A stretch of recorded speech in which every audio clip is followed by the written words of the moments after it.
To the Point with Michael Williams. Good morning. We hope yours has been a good Thanksgiving holiday. And I'm with our WPTV analyst, Brian Crowley, today. As always, he's got his old black and whites from the first Pilgrim's Supper.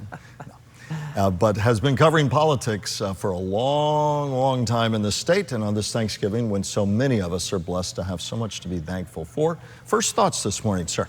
Well, as we get closer and closer to 2026, or 2025, I should say, it's a reminder that we have some big elections that are going to start very quickly. And Florida, there was an interesting article in Politico last week. They were noting how with the election of Donald Trump, Florida is becoming the new Washington. That most of the influence is now in this state. Most of the, when you look at his appointments, whether it's Marco Rubio, Secretary of State, Susie Wiles is Chief of Staff, Pam Bondi, Attorney General, Mike Waltz, his two-term National AG Security. down here in Florida. He's from the St. John's area. Congressman. So we're going to have enormous impact on what's going on in D.C. And Donald Trump, who's no longer a snowbird in Florida, he's been a full-time resident for some years now. He's made it clear that Florida is going to play an important role in what goes on in D.C.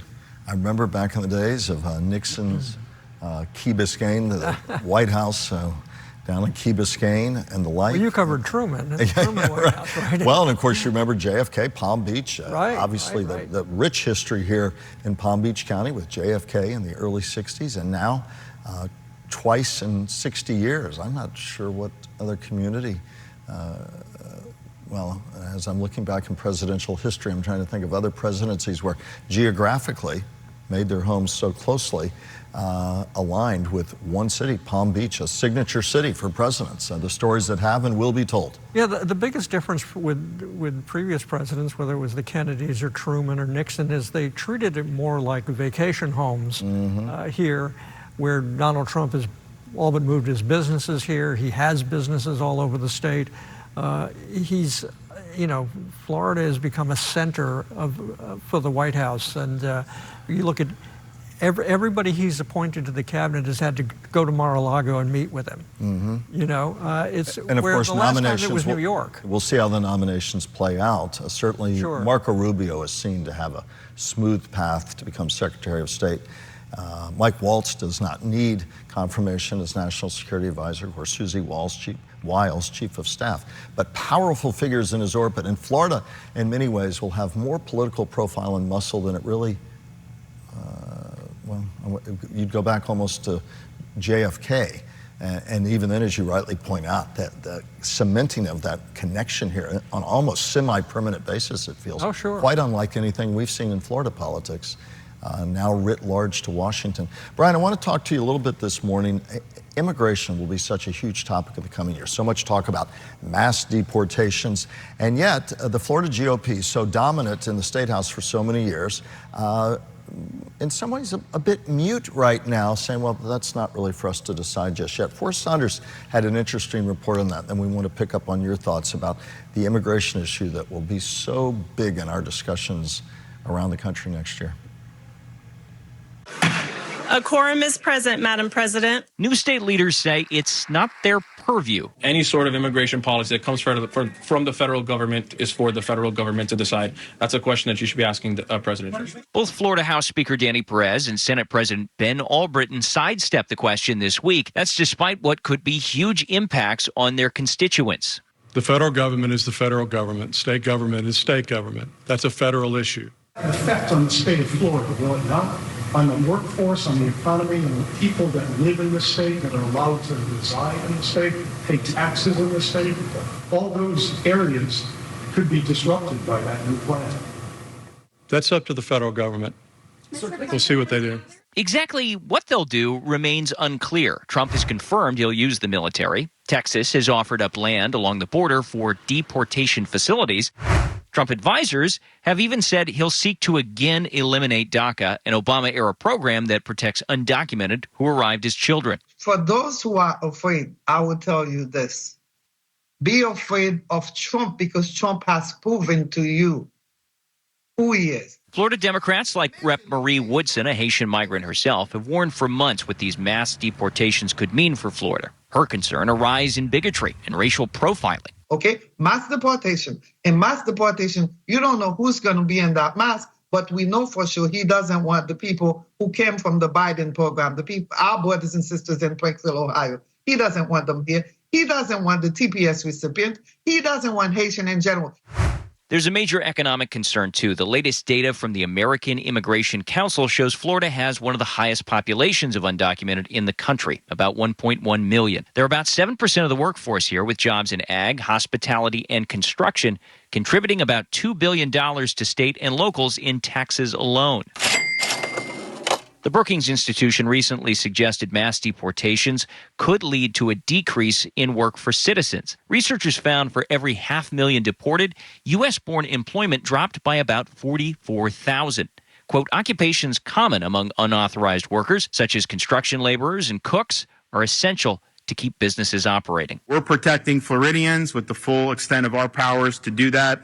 But it's sad. It's sad to see what's happened. It's sad to see these images of the lawlessness. Florida's governor and lawmakers have multiple state immigration laws already on the books with strict work verification rules for employers. They say they're more focused on making the labor market inhospitable rather than mass deportation. But that was 2023. A new era may be on the horizon, and for now, Florida's lawmaking leaders are content with waiting to see what happens next. At the Capitol, Forrest Saunders, WPTV News. Why so shy to talk about it, Brian?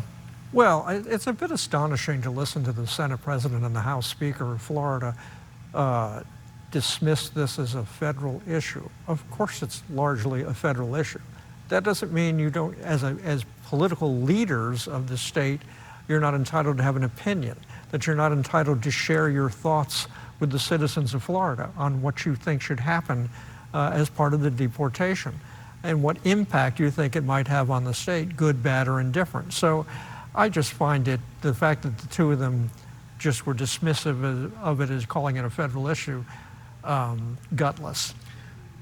Does it signify some trepidation for all the top-line bluster we hear about this issue, some real trepidation about the blowback that we will see or may well see in Florida? Much of it's going to depend on the extent of the deportation.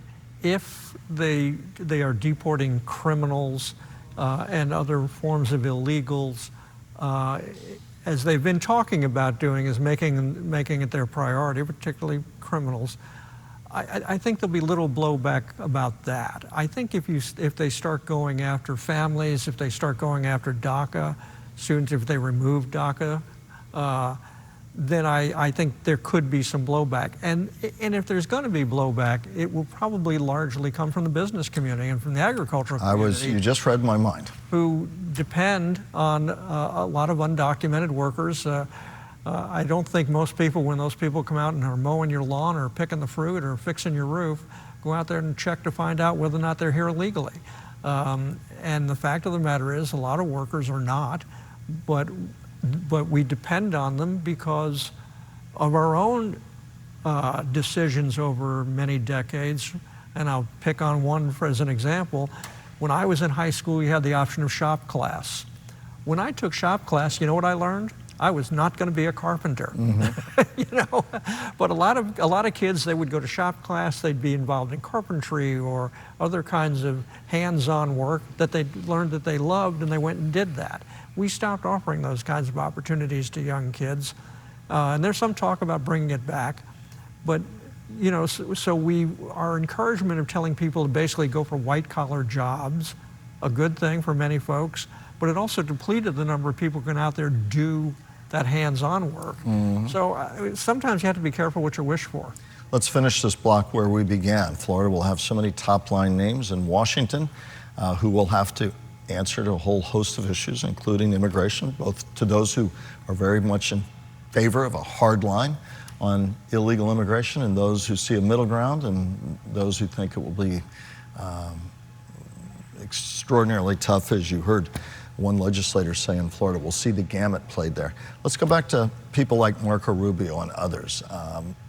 Talk a little more about Senator Rubio. He's about to lifelong ambition. Foreign policy has always been so important. Secretary of State of the United States, his confirmation is expected to sail through. Speak a little more about the man, the moment, and your expectations and thoughts. Yeah, I covered Marco Rubio when he was a member of the Florida House and became House Speaker. He was very ambitious even then, and back then he had a book he was creating, 100 ideas for improving the state of Florida, and he had members of the legislature contribute to those ideas. And then, you know, he became, on immigration, he became sort of a middle-of-the-road, compromising kind of guy when he got to the Senate.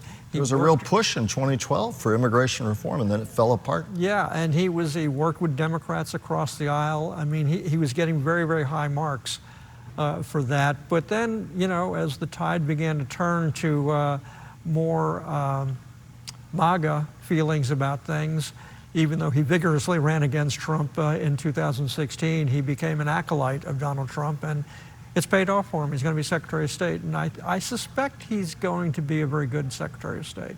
Hawkish on issues like China, Iran, and beyond. Some say he'll be a stabilizing, and with his temperament, along with people like Walz, will provide some needed ballast to a foreign policy establishment that some are worried about in terms of the lack of experience for intelligence post, if she's confirmed, for SecDef and the like. Your thoughts there?